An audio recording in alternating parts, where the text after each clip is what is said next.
তেলের গাড়ি তেলে চলে, হাওয়ার গাড়ি হাওয়ায় উড়ে, বিনা তেলে চালাই গাড়ি নবী সুলাইমান। আমরা সেই মুসলমান, আমরা সেই মুসলমান।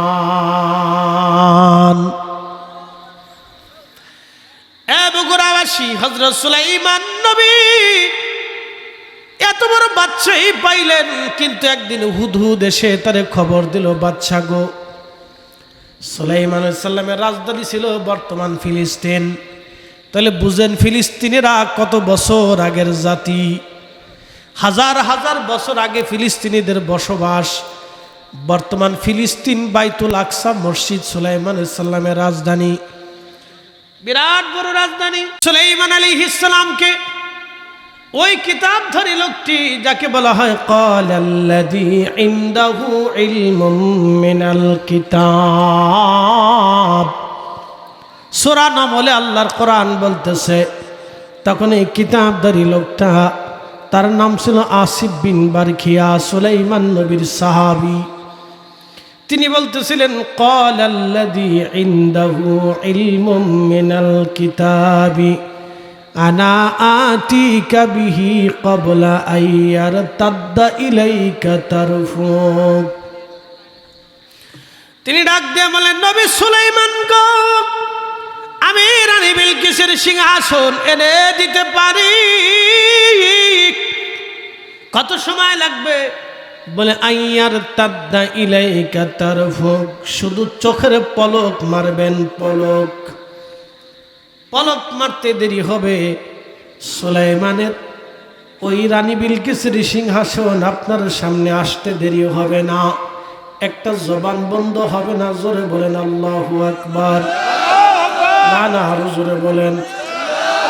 আর বলতেছি, আরো জোরে বলেন। চোখের পলকে যদি একজন আল্লাহর ওলি সুলাইমান আলাইহিস সালামের উম্মত, ওই উম্মত থেকে এই উম্মতের মর্যাদা 70 গুণ বেশি। জোরে, ওই উম্মতের পাওয়ার থেকে এই উম্মতের পাওয়ার 70 গুণ বেশি। কত গুণ? জোরে জোরে। তাহলে চোখের পলকে যদি উনি সিংহাসন এনে দিতে পারে, আল্লাহ কোরআন সাক্ষী দিচ্ছে। আল্লাহ কোরআন বলতেছে চোখের পলকে নিয়ে আসলো, চোখের পলকে আইয়ারতাদ্দা ইলাইকা তারফুক, শুধু চোখের পলক মারবেন, এই পলকের ভিতরে আমি নিয়ে চলে আসব। 1 সেকেন্ডের ভিতরে যদি হাজার হাজার মাইল দূর থেকে এই সুলাইমান আলাইহিস সালামের রাজপ্রাসাদ, যদি হযরত রানী বিলকিসের রাজপ্রাসাদ, যদি হযরত আসিফ বিন বারখিয়া তিনি যদি এনে দিতে পারে, তাহলে আপনি বুঝেন তো এই নবীর উম্মতের পাওয়ার 70 গুণ মর্যাদা বেশি। উনি যদি চোখের পলকে নিয়ে আসতে পারে, তাহলে এই উম্মতের পাওয়ার কি পরিমাণে হতে পারে। উনি তো চোখের পলকে আনবে, এই উম্মতের পলক লাগবে না, পলক লাগবে না, তারা চোখের ইশারায় কাজ সেরে ফেলবে। কথা বলেন ঠিক না বেঠে? এই জন্য জায়নামাজ বিছাই দিল, নদী ডুবাইল না, এই জন্য আনার সাগরের পানি লুটার ভিতরে নিয়ে চলে আসলো, সাগর খুঁজে পাওয়া গেল না। এই জন্য পাহাড় ইশারা করার পরে পাহাড় বসে গেল না, গাছ হেঁটে হেঁটে সালাম দিয়ে গেল।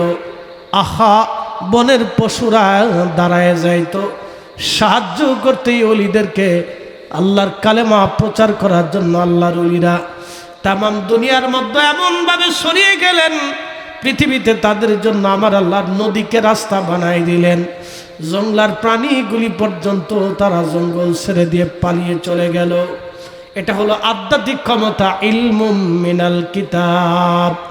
কিতাবের জ্ঞান যাকে বলা হয়, কিতাবের জ্ঞান, কিতাবের জ্ঞান, এই জ্ঞান সবার ভিতরে থাকে না। এই জ্ঞান আল্লাহ তার ওলিদেরকে দিয়ে থাকেন, আর ওলিদের মাধ্যম দিয়ে আল্লাহ যারে খুশি করেন তারই কিতাবের জ্ঞান আল্লাহ দিয়ে থাকেন। এই জন্য কিতাবের জ্ঞানের অধিকারী যারা হয়ে গেছে, তারা দুনিয়াতেও ধন্য, কবরেও ধন্য, হাসরেও ধন্য। এলমে বাতেন নাহি জারু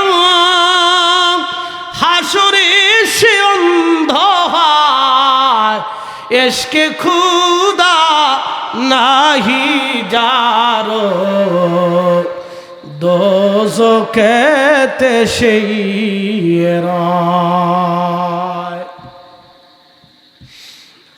ও হাজরিন, বগুড়াবাসী সুলাইমান আলাইহিস সালাম দেখলেন তার সামনে বিরাট রাজ সিংহাসন পড়ে আছে। সুলাইমান বললেন, তাহলে একটা কাজ করো, সিংহাসনের চিত্র পরিবর্তন করে দাও। তার রং পরিবর্তন করে দেওয়া হলো। দেখি রানী বিলকিসের সিংহাসন চিনে কিনা। আল্লাহর কোরআন থেকে বলতেছি ভাই, ভালো করে শুনে যাবেন। আল্লাহর কোরআন, আকাশ ভেঙে গেল, পৃথিবী পড়ে গেল, সাগর শুকিয়ে গেল, কোরআন শরীফ কখনো মিথ্যা হবে না, ঠিক কিনা? তাহলে বোঝা গেল ইয়ামানিরা আগে থেকে সভ্য জাতি। ইয়ামিনীরা আগে থেকে কি জাতি? সভ্য। ইরানিরা আগে থেকে সভ্য জাতি। ফিলিস্তিনিরা আগে থেকে সভ্য জাতি। মাঝখানে এখন যারা যুদ্ধ বাঁধাইছে এরা হলো অসভ্য জাতি। এই আস্তে কনকে জোরে বলেন। ওই যে যারা জালিম গোষ্ঠী আইছে যুদ্ধ বাঁধাইছে এরা হলো অসভ্য জাতি। একসাথে বলেন কি জাতি? জোরে জোরে জোরে বলেন, জোরে। চোর আর ডাকাত। চোর আর অন্যের জমিতে আইসে জোর করে দখল করে বাড়ি বানাবে, এটা ডাকাতি না? অন্যের সম্পদ লুট করে নিয়ে নিজের দেশ চালাবে, এই আমেরিকা, এটার নাম হলো ডাকাতি। এলো চোর আর ডাকাত। এই জোরে কন, জোরে বলেন ডাকাত।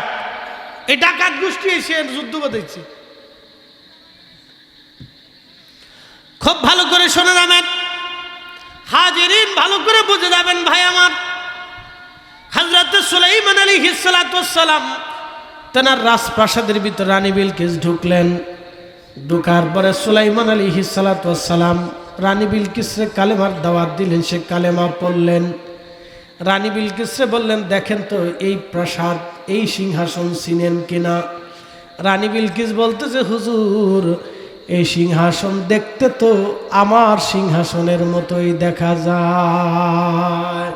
তখন রানী বিলকিসকে সুলাইমান বললেন, তাহলে আপনি জ্ঞানী, আপনি মেধাবী মহিলা, আপনি জ্ঞানী মহিলা, মেধাবী মহিলা। ভালো করে শুনে যান। তার মানে বোঝা গেল মহিলাদের ভিতরে মেধাবী মহিলা আছে। জোরে বলেন, মহিলাদের ভিতরে মেধাবী মহিলা, মহিলাদের ভিতরে জ্ঞানী মহিলা আছে। যেমন আমাদের আম্মাজান আয়েশা। জোরে বলেন আম্মাজান আয়েশা। জোরে বলেন আম্মাজান আয়েশা। তিনি ছিলেন এই উম্মতের উস্তাজা, হাদিসের শিক্ষক। উনি 2200 হাদিস এই উম্মতকে শিখাইছেন। আল্লাহু আকবার। জোরে আরো জোরে, না আরো জোরে। আর আমরা দেশের বেডিরা ফুচকা খাওয়া শিখছে। আস্তে কনকে জোরে বলেন। শর্টপটি কি? শর্টপটি কেমনে মেকআপ করবে, কেমনে কোন ভাঙে ভাঙে কাপড় বানাবে, আর কেমনে টিকটক করবে। কথা ঠিক আছে কিনা? আর হযরত আম্মাজান আয়েশা ছিলেন এই উম্মতের উস্তাজা। 2200 হাদিস উনি উম্মতকে শিখিয়েছেন। একসাথে বলবেন না মারহাবা। হযরত আম্মাজান উম্মে হাফসা, উম্মে আইমান, উম্মে সালমা, উম্মে হাবিবা, এরা এই উম্মতের উস্তাজা। এই উম্মত তাদের কাছ থেকে হাদিস শিখতো।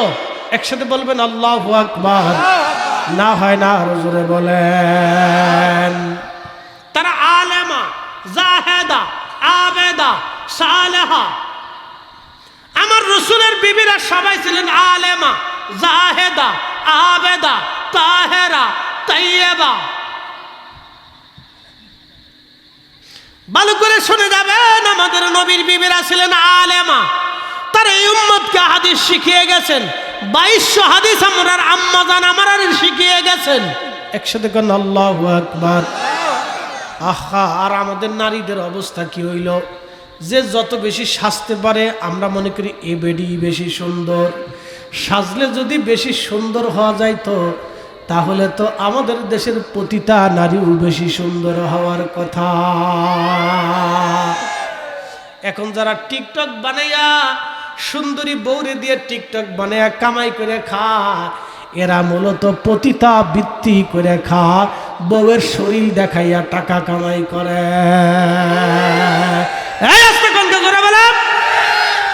বউয়ের শরীর দেখে টাকা কামাই করে, মাইয়ার শরীর দেখে টাকা কামাই করে, বোনের শরীর দেখে টাকা কামাই করে, আর বেডি নিজের শরীর দেখাইয়া তারপরে টাকা কামাই করে।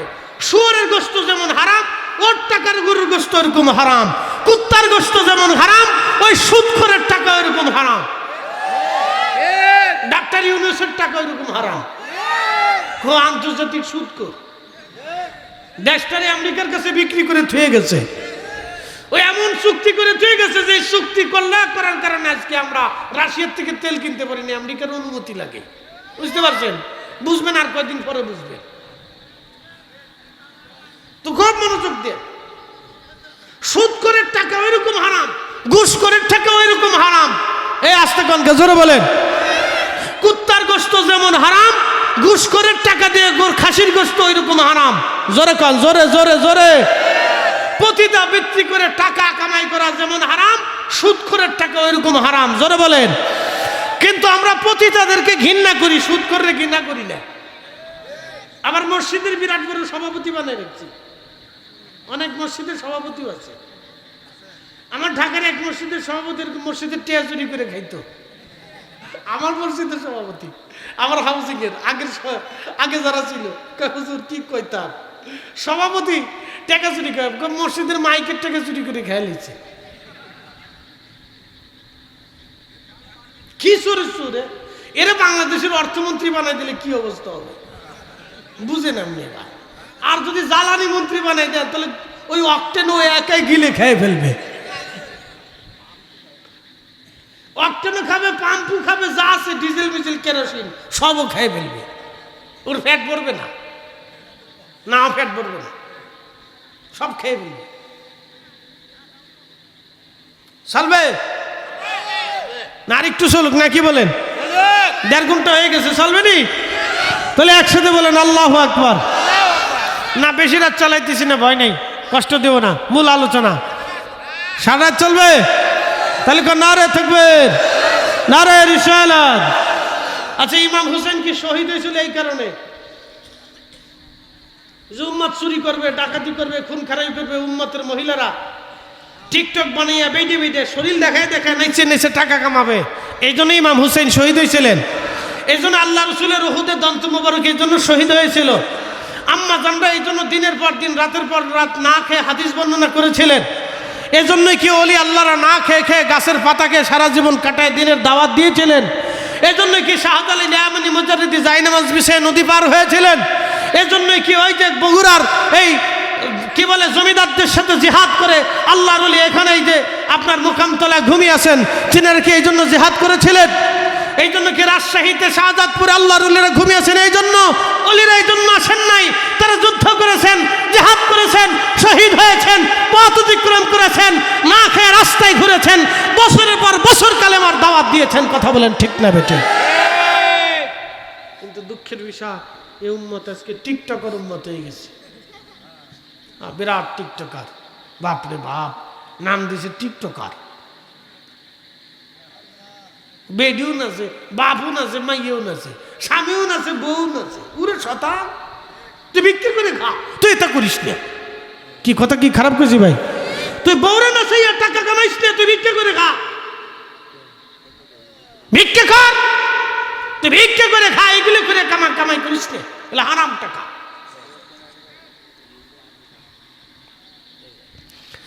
ভালো করে শোনে নামেন বগুড়াবাসী, আলোচনা লম্বাই তো না, ঈদের দিকে নিয়ে আসতেছি। ভাই আমার, আল্লাহর ওলিদের কথা বলতে বলতে অনেক দূর পর্যন্ত চলে গেলাম। এটা কালবের বিদ্যা। প্রশ্ন রাখবেন ফরিদি সাহেব, এই বিদ্যা অর্জন করতে হলে আমার কি করতে হবে? ভাইজান, 1 নাম্বার শুনে যান। আল্লাহর কোরআন বলতেছে, কদ আফলাহা মান সাক্কাহা ওয়া কদ খাবা মান দাসাহা। 1 নাম্বার, তোমার অন্তরকে পরিশুদ্ধ করো, আত্মাকে পাক বানাও। প্রশ্ন করবেন ফরিদি সাহেব, আত্মাকে কেমনে পাক বানাবো? আপনি বাইরে ওযু করলেন কিন্তু ভিতরে না পাক। আবার শুনে যান, আমি ওযু করে আসলাম কিন্তু জায়নামাজ না পাক। আমি ওযু করে নামাজে দাঁড়াইলাম কিন্তু জায়নামাজ না পাক, নামাজ হবে? হ্যাঁ, আমি নামাজে দাঁড়াইলাম, ওযু করলাম, কিন্তু খাই আইছি মদ, নামাজ হবে? আমি ওযু করে নামাজে দাঁড়াইলাম, কিন্তু আমি খাইলাম শুয়োরের গোশত, জোরে না একসাথে বলে নামাজ হবে? বলে কারণ কি? ওই নাপাক জিনিস খাওয়ার কারণে আমার শরীর নাপাক হয়ে গেছে, এখন যত ওযু করি কাজ হবে না। এই জন্য মনে রাখবেন, বলবেন ফরিদি সাহেব আমরা আত্মারে পাক বানাবো কেমনে? এক নম্বরে হিংসা, জোরে বলেন কি? হিংসা যদি কারো অন্তরে থাকে আর 40 বছর ধরেও